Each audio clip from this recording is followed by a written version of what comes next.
BRS Congress party వేసిన ఒక ట్రాప్లో పడిపోయింది అని ఒక చర్చ ఉన్నది. ఎందువల్ల అంటే 6 గ్యారంటీల అమలు లేదా కనుక వారు చెప్పిన అంశాల్లో దృష్టి మళ్లించేందుకోసమై కేటీఆర్ పైన ఒక కేసు, అంటే ఆ కేసు చుట్టూ బాగా తిరుగుతూ ఉన్నారు. మొత్తం జన సమీకరణ అంతా కేటీఆర్ ఎటు వెళ్తే అటు తీసుకొని వెళ్తున్నారు. ఇది రేవంత్ రెడ్డి లేదా కాంగ్రెస్ పార్టీ చాలా వ్యూహాత్మకంగా వ్యవహరిస్తున్నది అనేది ఒక చర్చ. దీనికి వాస్తవానికి కాంగ్రెస్ పార్టీ 6 గ్యారెంటీల విషయంలో అనుకోండి, వారు చెప్పినటువంటి అబద్ధపు 420 హామీల విషయంలో అనుకోండి, ఫెయిలియర్ అనేటువంటి విషయం కింది స్థాయి వరకు వెళ్ళిపోయింది, ప్రజలు చూస్తూనే ఉన్నారు. ప్రధాన ప్రతిపక్షంగా మీరు ఇచ్చినటువంటి హామీలను నెరవేర్చాలని చెప్పి ప్రశ్నించడం మా బాధ్యత, ప్రశ్నిస్తూనే ఉన్నాం. ఆ ప్రశ్నిస్తున్నటువంటి గొంతుకులను నొక్కేస్తాము, మమ్మల్ని ఎవడు మాట్లాడొద్దు, ఎదురు మాట్లాడొద్దు అనేటువంటి ఒక మానసికమైనటువంటి ఒక ధోరణిలో ప్రభుత్వ పెద్దలు ఉన్నటువంటి రేవంత్ రెడ్డి గారు కనపడుతున్నారు. ఆ క్రమంలోనే ఎవరైతే ప్రొద్దున లేస్తే ప్రశ్నిస్తున్నారో కేటీఆర్ గారు, ఈయననేందో అరెస్ట్ చేయడం ద్వారానో, గొంతు నొక్కడం ద్వారానో, ఏందో దీన్ని డైవర్ట్ చేయడం ద్వారానో మభ్యపెడుతున్నటువంటి ప్రయత్నం చేస్తున్నారు తప్ప దానివల్ల మాత్రం ప్రజలు ఎవరు కూడా హర్షించే పరిస్థితులు లేరు. ప్రజలకు అర్థమైంది. కానీ మీరు అన్నట్టుగా వాళ్ళు వేసినటువంటి ట్రాప్లో మేము పడ్డం అనేటువంటిది మీకు అనిపిస్తున్నది కావచ్చు. కానీ మా నాయకుని మీద వచ్చినటువంటి ఆరోపణలను తిప్పికొట్టాల్సినటువంటి పరిస్థితి మాకు ఉంటుంది కదా. ఆరోపణలు కాబట్టి తిప్పికొట్టాల్సిన పరిస్థితి మాకు ఉంటుంది, కొడుతున్నాం. దాంట్లో సమర్థవంతంగా ఎదుర్కొంటున్నాం. చాలా స్పష్టంగా చెప్పారు, నేను తప్పు చేస్తే నడి రోడ్లో ఉరి తీయండి, నార్కోటిక్స్ పక్షానికి ఇద్దరం పోదాము, నువ్వు రెడీగా ఉన్నావా చెప్పు, లేదా అసెంబ్లీలో చర్చ పెట్టు, ఏదైనా వేదిక మీద పెట్టి మన ఇద్దరమే కూర్చొని మాట్లాడదాం. అలా ఏం జరగలేదు, రూపాయి అవినీతి లేదు, రూపాయి పక్కకు పోయిందని ఎవరు చెప్తలేడు. ఇచ్చిన వాళ్ళు ఇచ్చారు, తీసుకున్న వాళ్ళు తీసుకురు, అవినీతి ఎక్కడ వల్ల. కాబట్టి చాలా స్పష్టంగా ఉన్నా కూడా ఎందుకు చేస్తున్నాడు అంటే మీరు అన్నట్టు 100% డైవర్షన్ పాలిటిక్సే. కానీ ఎక్కడి నుంచి స్టార్ట్ అయింది ఇది? మా నాయకుడిని ప్రశ్నిస్తున్నప్పుడు, మా నాయకుడిని మీద ఆరోపణలు వచ్చినప్పుడు వాటిని ఎదుర్కొని తిప్పికొట్టాల్సిన పరిస్థితి మాకు ఉంటుంది. దాంట్లో మేము సక్సెస్ఫుల్గా ముందుకు పోతున్నాం. ఇక్కడ ప్రాబ్లం ఎక్కడ వస్తుందంటే ఇచ్చినటువంటి హామీలను నెరవేర్చలేనటువంటి పరిస్థితి నుంచి మనం ప్రశ్నిస్తుంటే ఫ్రస్ట్రేషన్లు ఉన్నాయి, డైవర్షన్ పాలిటిక్స్ పోతుంది. ఆ డైవర్షన్ పాలిటిక్స్లో భాగంగా ఇవి చేస్తున్నారు. దాంతోపాటు అది కూడా దాటిపోయి హద్దులు దాడులకు పాల్పడుతున్నారు. అంటే పార్టీ ఆఫీసర్ మీద దాడులు అనుకోండి, ఇంకా ఎక్స్పైజెడ్ అనుకోండి, దాడులకు కూడా పాల్పడే పరిస్థితి వస్తుంది. కానీ ఇక్కడ మీరేమంటారు, వాళ్ళ ట్రాప్లో పడి అంటారు. మేమేమంటున్నామంటే ఈరోజు రేవంత్ రెడ్డి గారు రైతు రుణమాఫీ అని చెప్పేసి కమిట్ అయిపోయాడు. దాన్ని సక్సెస్ఫుల్గా ఇంప్లిమెంట్ చేయలే, బద్నాం అయిపోయాడు. ఎందుకంటే వాళ్ళ మంత్రులే ఒక్కొక్క మంది చేసిండు కదా. ఏడా ఇప్పుడు సగం మంది 12,500 కోట్లు మొత్తం అయింది. సగం కూడా కాదు, 21,000 కోట్లు, నాట్ ఈవెన్ 30%. 21,000 కోట్లు. నేను సింపుల్ చెప్తా బుచ్చన్న, వ్యవసాయం పండగ అని చెప్పేసి మన మహబూబ్ నగర్లో మీటింగ్ పెట్టాడు, రైతులది మీటింగ్ పండగ. ఆయన 2,700 కోట్ల చెక్ ఇచ్చిండు అక్కడ బహిరంగ సభ వేదిక మీద, ప్రభుత్వం బ్యాంకులకు ఇస్తుందని. ఆ చెక్కులో ₹1 ఈరోజు బ్యాంకుకు చేరిన ఈ నిమిషానికి నేను మీకు ఛాలెంజ్ చేస్తున్నా, ఈ నిమిషానికి మీకు ఛాలెంజ్ చేస్తున్నా, ₹1 బ్యాంకులకు వచ్చినా నేను దేనికైనా సిద్ధం. ఇంత మోసం చేస్తున్నాడండి ప్రజల్ని. 2,700 కోట్లు చెక్ ఇచ్చింది అక్కడ, ₹1 బ్యాంకులకు రాలేదు. ఇదే నేను చెప్పేది. అందుకనే ఇవ్వట్లేరు, ఉత్తగానే దాన్ని తిప్పుతున్నారు, దాన్ని ప్రశ్నిస్తున్నాం. అంటే దాన్ని కమిట్ అయ్యింది కదా, రైతు రుణమాఫీ చేయాల్సిందే కదా. ఇప్పుడు రైతు బంధు ఇస్తా అన్నాడు, 15 కాకపోయినా 12 ఇస్తాం 26వ తారీఖు నుంచి అంటుండు. ఎడికెళ్ళి ఇచ్చేస్తాడు చూస్తాం. మేము కూడా మేమేమనుకుంటున్నాం, రేవంత్ మాట్లాడలు పడ్డాడని మేము అనుకుంటున్నాం. కానీ ఇక్కడ అర్థమవుతుంది. ఇక్కడ విషయం ఏంటంటే మీరు మాట్లాడే మాటలు మనం ఓపెన్గా మాట్లాడాలంటే అహంకారం ఇంకా తగ్గలే. టీఆర్ఎస్ వాళ్ళకు చాలా అహంకారపూరితంగా మాట్లాడుతున్నారు. లొటపీస్ కేసు, లొటపీస్ ముఖ్యమంత్రి అనవచ్చునా ఇది? అంటే ఇక్కడ జరుగుతున్నది ఏంటంటే అని అసలు అహంకారం అనేదాన్ని ఏ దిక్కుగా మనం చూడాలనేటువంటిది చూడాలి.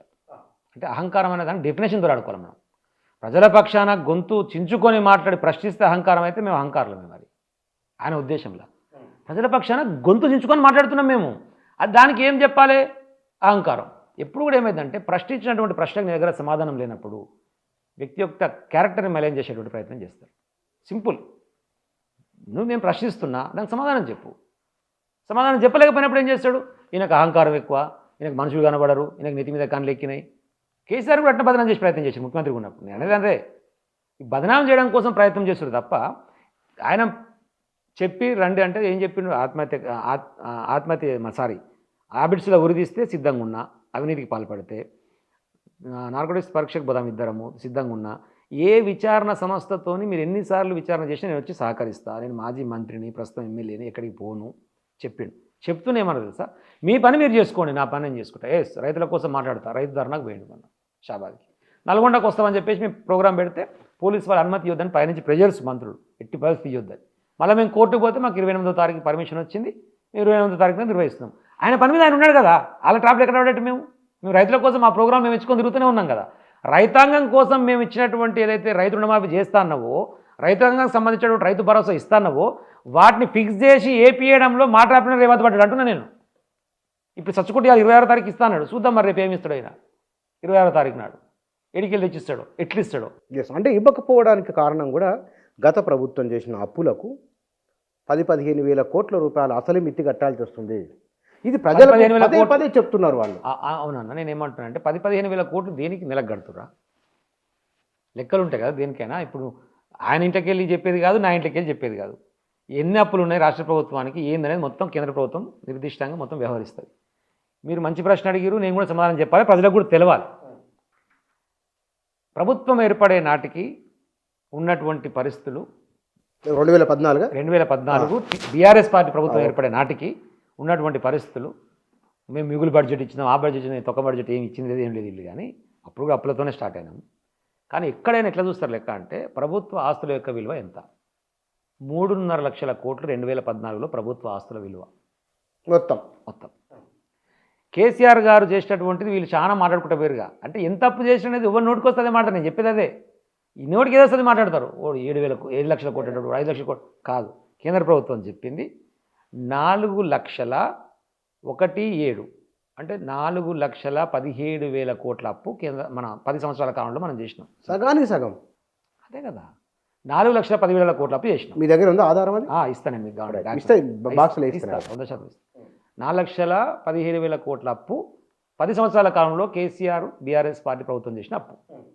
ఓకే, 10 సంవత్సరాల తర్వాత 2024 మా ప్రభుత్వం దిగిపోయి కాంగ్రెస్ ప్రభుత్వం వచ్చే నాటికి ప్రభుత్వం ఆస్తుల యొక్క విలువ 15 లక్షల కోట్లు. 10 ఏళ్లలో 15 లక్షల కోట్లు. 3.5 లక్షల కోట్ల నుంచి 11.5 లక్షల కోట్లు ప్రభుత్వ ఆస్తులను పెంచి 15 లక్షల కోట్లు కేసీఆర్ చేసిండు. నేను సింపుల్ ఎగ్జాంపుల్ చెప్తున్నా బుచ్చన్న. మీరు ఒక దుకాణం పెట్టుకోరు, 1 కోటి రూపాయలది, 50 లక్షలు సొంతంగా పెట్టుబడి పెట్టుకుని 50 లక్షలు అప్పు తెచ్చుకున్నాం. తర్వాత ఒక 2-3 ఏళ్ళు నడిపినాం, దాంట్లో 10 లక్షలు 20 లక్షలు తీరిపోయింది, ఇంకా 30 లక్షలు అప్పు ఉంది. ఓ 3 ఏళ్ళు దుకాణం నడిచిన తర్వాత నీ దుకాణం విలువ ఏమవుతుంది? 1 కోటి నుంచి 1,20 లక్షలు, 1,30 లక్షలు, 1,50 లక్షలు వర్త అయితే పెరుగుతుంది కదా. దాన్ని 1,50 లక్షల వర్త అయింది నీ దుకాణం విలువ. నువ్వేం చెప్తున్నావు? నాకు 30 లక్షలు అప్పు ఉంతాయి అంటున్నావు నాతో.